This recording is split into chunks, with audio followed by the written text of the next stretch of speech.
Hello everyone. बिहारन ठेठ cousin के रसोई में रउआ सबके बहुत स्वागत बा। आज रसोई में बनी आम के गुरमा।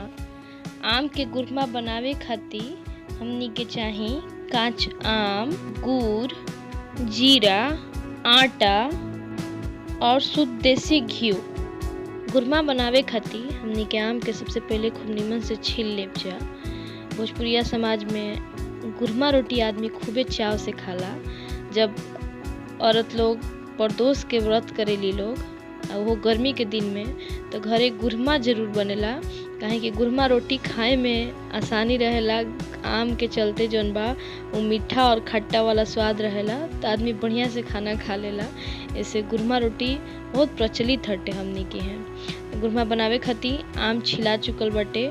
हमनी के आम के काट लेब जा फारी फारी, लंबा लंबा फारी कटा जाई।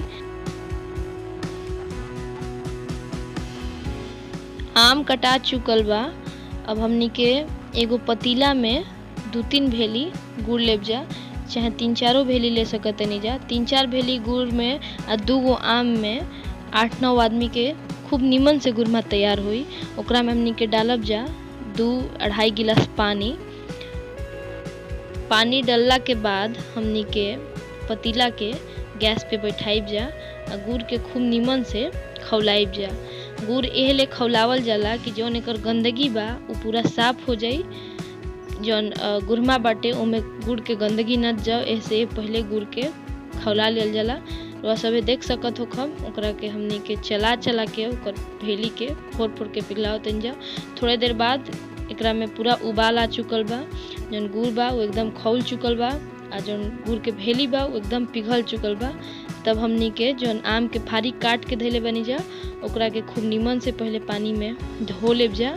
आ ओकरा बाद हमनी के ही जौन एथी तैयार हो चुकल बाटे गुड़ के, ओकरा के एगो दूसरा बर्तन में हमनी के छान लेब जा। गुड़ छना चुकल बा। एकरा में देख सकत हो जे जितना गंदगी बा उ छना के निकल चुकल बा। बर्तन में तनी मुनी पानी डाल के ओकरा के हमनी के खंगार के निमन से छान देब जा। आ जितना गुड़ के गंदगी बा उ छन्नी में छना चुकल बा। अब हमनी के कढ़ाई बैठाइब जा गैस पे और ओकरा में डालब जा घी। घी जब तनी गरम हो जाई तो हमनी के ओकरा में डालब जा 1 चम्मच जीरा।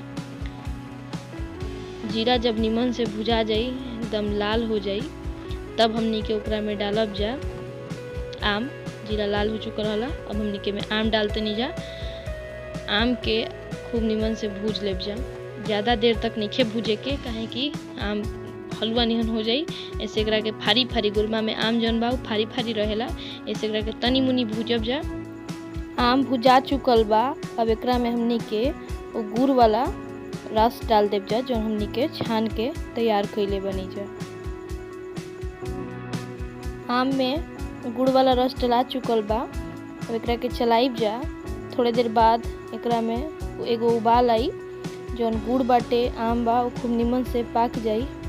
तब हमनी के एगो कटोरी में लेब जा 1 मुट्ठी आटा और वो आटा में हमनी के पानी डाल के ओकरा के खूब बढ़िया से मिला लेब जा।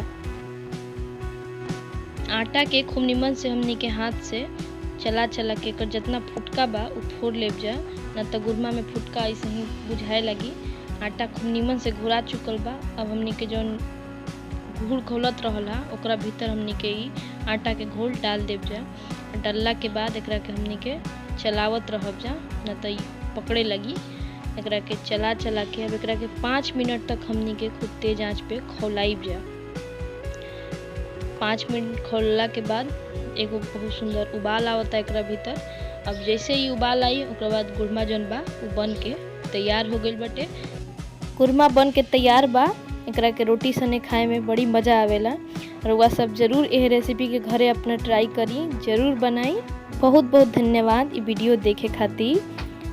हम रउआ सबके सोझा ऐसे ही एगो देसी खाना लेके हाजिर होखब।